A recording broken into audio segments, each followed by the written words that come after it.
안녕하세요. 얼방 리얼에스테이트의 데이빗 홍입니다. 유튜브를 처음 시작하게 되었고요. 오랜 시간 동안 배워왔던 부동산 지식들을 시청자 여러분들께 조금이나마 편하고 편리하게 소개시켜드리고자 유튜브 채널 시작하였습니다. 주택시장이 성숙에 접어든 가운데 바이어 및 셀러 모든 에이전트들을 잘 선택하는 것이 중요한 성공 부동산 거래 열쇠입니다. 심도 있는 마켓 분석과 다양한 마케팅을 통해 에이전트와 고객을 최선을 다해 대하는 최고를 지향하는 부동산이 되기 위해 최선을 다할 것입니다.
이런 집에는 주로 어떤 분이 사시고 융자는 가능한지 알 수 있을까요?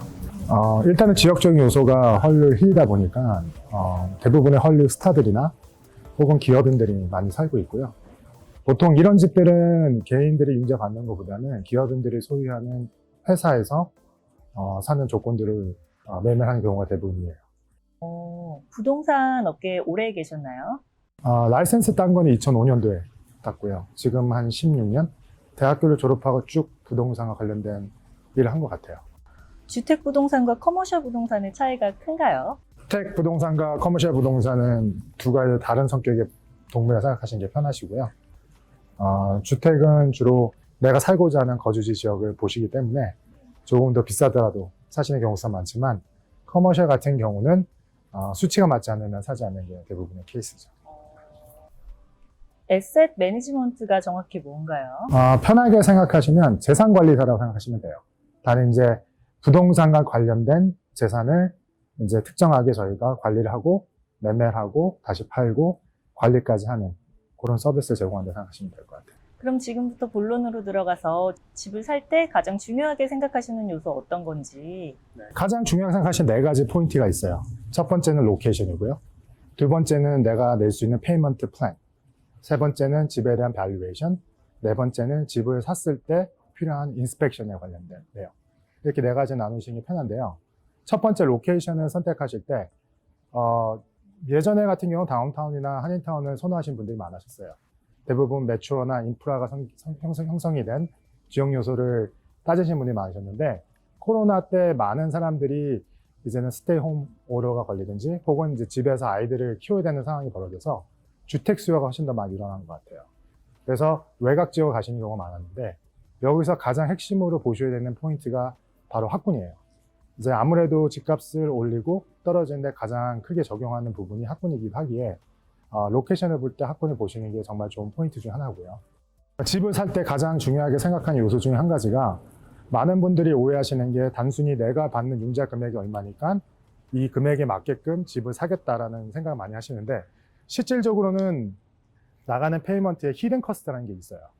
그러니까 많이 계산들을 안 하시는 부분이 집을 사는 갖고 있는 몰게지에 대한 융자 금액뿐만 아니고 거기에 이제 추가적으로 들어가는 HOA피나 혹은 멜로루스 피 혹은 거기에 포함되는 인슈런스나 프로퍼티 텍스 같은 경우들이 있어요.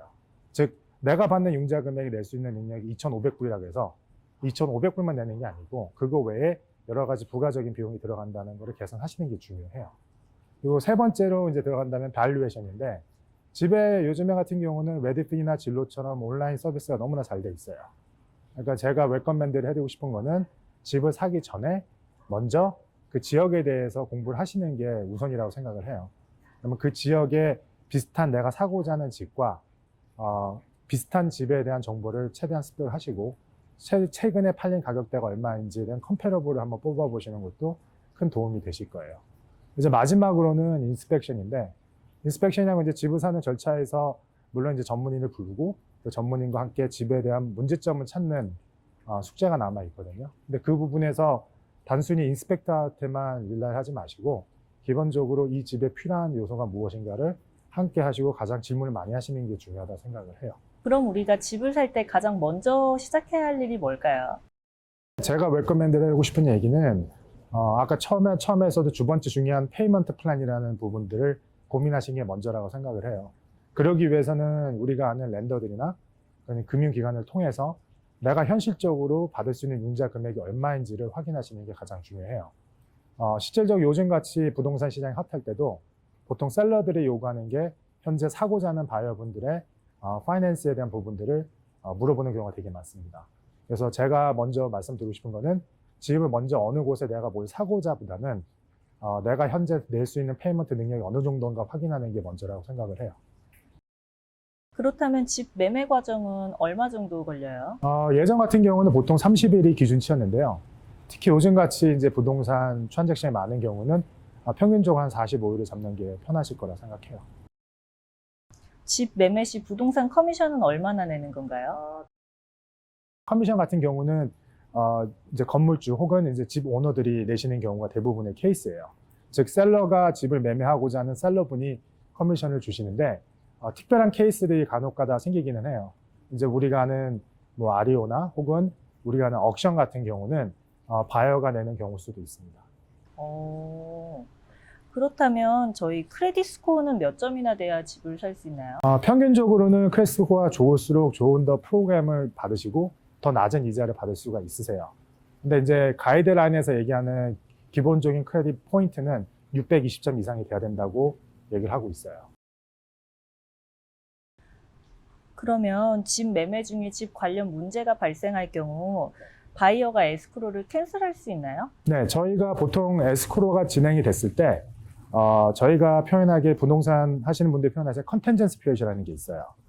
스탠다드로 평균적으로 17일 이내인데 그 사이에 만약에 집에 대한 메이저 문제점이 생기거나 혹은 내가 알지 못했던 정보들이 생겼을 경우 바이어가 셀러한테 충분히 캔슬할 수 있는, 요구할 수 있는 상황이 생기고요. 혹은 셀러와 함께 네고시에이션을 통해서 가격적인 면이나 혹은 크레딧을 받을 수 있는 경우 수도 생길 수가 있어요.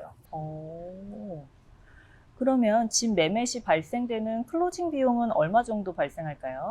개인에 따라 조금씩은 달라요. 이제 보통 이제 렌더 피나 이제 융자를 받는 금액에 따라서 혹은 그 개인에 대한 상황에 따라서 조금씩 비용적으로는 틀린데요.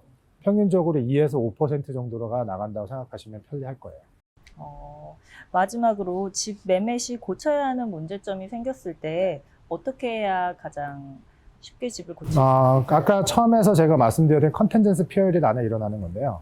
처음에 에스코로가 시작이 되면 이제 인스펙터라서 전문인을 불러서 그 집에 대한 부분들을 같이 이제 확인하는 과정이 들어가요. 근데 그 과정에 있어서 문제점이 발생이 되었을 때 바이어가 그 시간 안에 셀러분한테 리페어의 부분이나 아니면 고쳐야 되는 부분의 크레딧을 요구할 수가 있습니다. 앞으로 더 많은 부동산 콘텐츠들을 통해서 시청자 여러분들께 보다 편리하고 더 유익한 정보를 드리고자 합니다. 많이 구독 부탁드리겠습니다. 구독, 좋아요 눌러주세요.